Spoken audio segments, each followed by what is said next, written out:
Dear colleagues, when I was beginning my work with my doctoral dissertation and in 2011, I visited the Max Planck Institute of Legal History in Frankfurt. And after I presented my topic, the respected German emeritus professor asked me, "So, is this really legal history? Writing about topic considering the legal change in 1980s and the creation of the Finnish financial markets in 1980s. And I said, well, it certainly is legal history, and I defended my approach by saying that I'm using the methods and the approach of legal history. And just the target or the subject of my research happened to be closer to our own days. So I have learned the approach of legal history to be posing questions that are relevant legally, but also in terms of the society, asking questions and answering them by providing an interpretation of the past, created through valuable, reliable source materials. The picture here has to do with interpretations. I'm going to come back to this later. But perhaps I will talk about my understanding of the contemporary legal history by presenting some of my research as well. So what is legal history? It's on the other hand, it's a legal science, but then it also is a history science or research. One might say one can challenge if it is a science at all, but it certainly is research. The topic, the object is something legal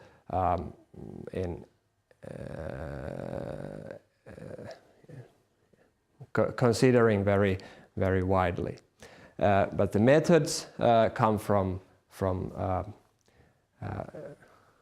the field of history. Quite often the practitioners are lawyers.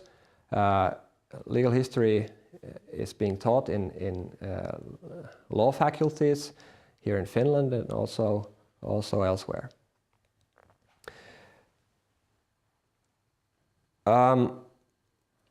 And out of these considerations came my dissertation, 563 pages of answer to the question, why did the financial markets came about in Finland in the 1980s.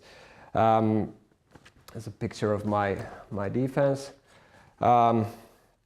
But of course, this sort of a why question requires other questions as well. So the way I like to study is to break it up in smaller kind of sub-questions that I try to analyze and answer them in part of the research.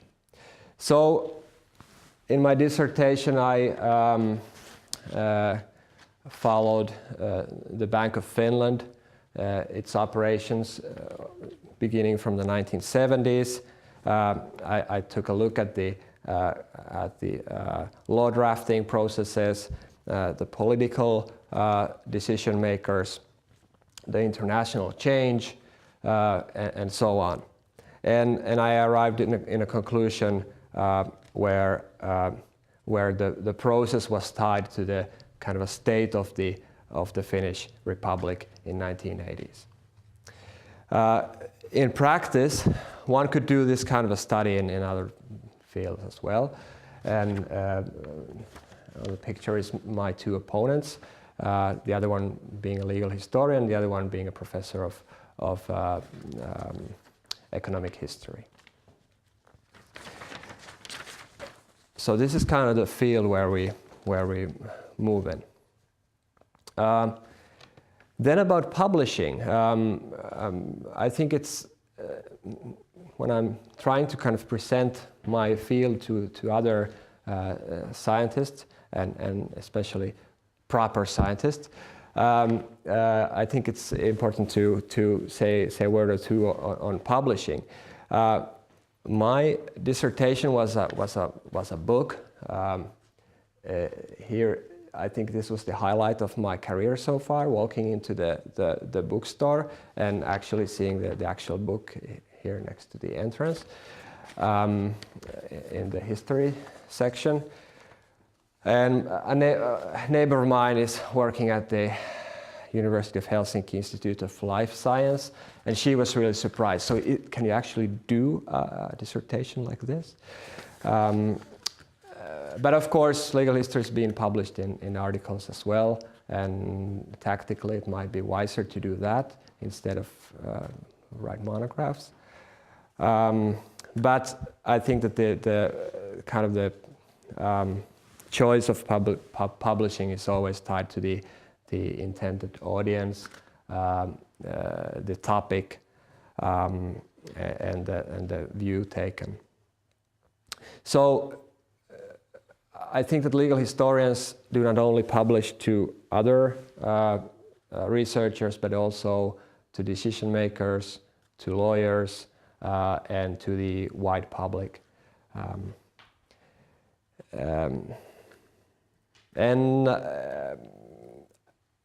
I found out that I quite often move in a field where there's no other researchers, so there's really sometimes maybe not a good chance to have that kind of a academic debate or discussion through journal articles. But my research field more specifically is contemporary legal history, maybe also Finnish legal history. My topics have been on Finnish law and Finnish legal culture. My most important postdoc study so far has been this volume on the Supreme Administrative Court that came out this fall.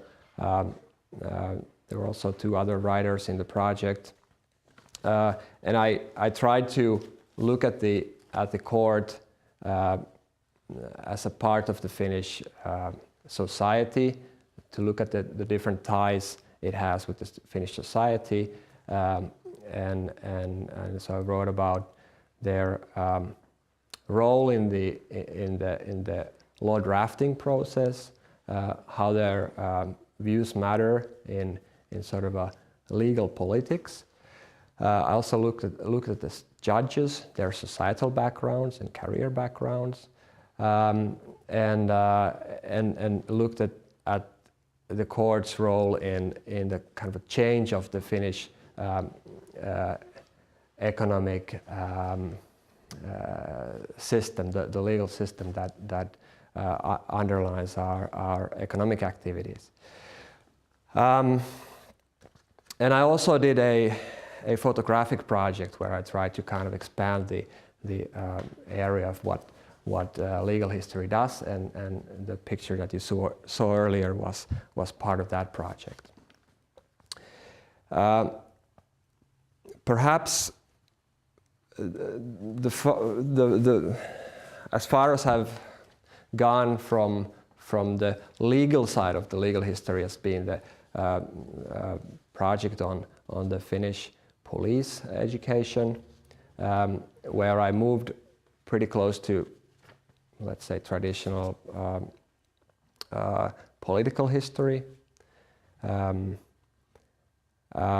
So this kind of shows that the many topics and approaches that one can take in the field of legal history.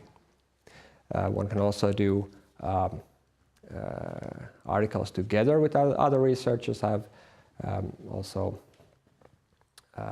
co-published in this police education project with Dr. Julia Jansson. We did an article about training of female police officers and how the training changed the role of females in the police force.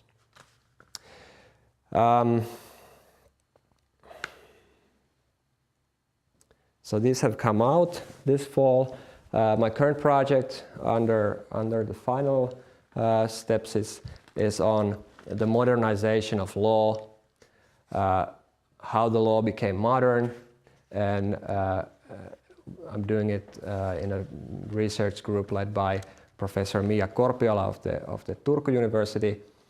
We'll take a look at this project through different means of transportation. So I'm looking at aviation law, the beginning of aviation law, and trying to explain how that reflects the changing, the modernizing society. So these examples kind of show what I think is the best thing in legal history. It's the variety of different topics, the chance to kind of pose questions that are relevant to society and are relevant to law. And sometimes in the Finnish debate, legal history has been called the help discipline in the law faculties. So it's kind of helping the lawyers to understand what law is. I think the term oikeuden aputiede is not a very good one. For legal history offers a perspective, a view to law that many other fields of legal research cannot offer. But I think in the core of legal history and contemporary legal history is the courage to make interpretations. Legal history is not an absolute science. There's a profound element of it is the need for the researcher to do a interpretation. It's necessary to provide an own interpretation. There's almost no absolutes in this field. So it's hard to find an objective truth in the field, but I think that it has to be kind of a goal that you always try to reach. And the project on the Supreme Administrative Court was a great opportunity to kind of underline this idea. And I did a project together with photographer Juuso Westerlund. We picked 10 cases out of the history, the 100 years history of the court. And Juuso provided an interpretation of a photographer, an artistic interpretation of the case. And I used the same source, the same case, and I wrote an essay from a legal historian's point of view. What was my interpretation of the case? So those interpretations can be found in the book, as well as these pictures by Juuso. This is his idea of a case solved during the Second World War, considering some war support to a divorced wife and children of a soldier. So I've come away from the summer of 2011, where I defended my idea of legal history in Frankfurt. But I'm glad that this idea of mine that you could use the legal historian's approach to more contemporary issues has not been only my idea. Internationally, one can talk about current legal history, contemporary legal history, contemporary legal issues, where you fade the history altogether, juristische Zeitgeschichte, and so on. And I was happy to see that this summer's edition of the summer course included contemporary legal history as one of the topics that they consider there. So I hope that the research on contemporary legal history provides new knowledge that is available to other researchers, but also to lawyers acting in different positions, political decision makers, and of course interested citizens who can find out about the basis of the legal system.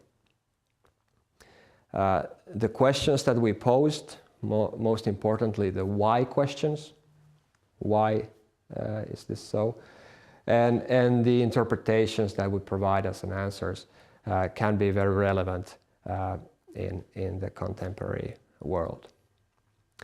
So I hope that this short introduction provided some new thoughts for you.